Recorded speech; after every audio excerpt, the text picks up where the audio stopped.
Una comitiva judicial va ocupar el Departament d'Economia, on al llarg del dia es van concentrar desenes de milers de persones per protestar per la intromissió.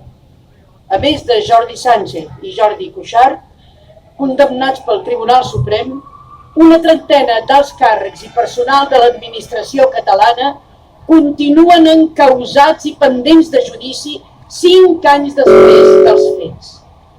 Acusem els jutjats que van perseguir centenars de persones pel delicte d'odi per protestar contra la Policia Nacional o la Guàrdia Civil després de les seves càrregues contra milers de pacífics votants.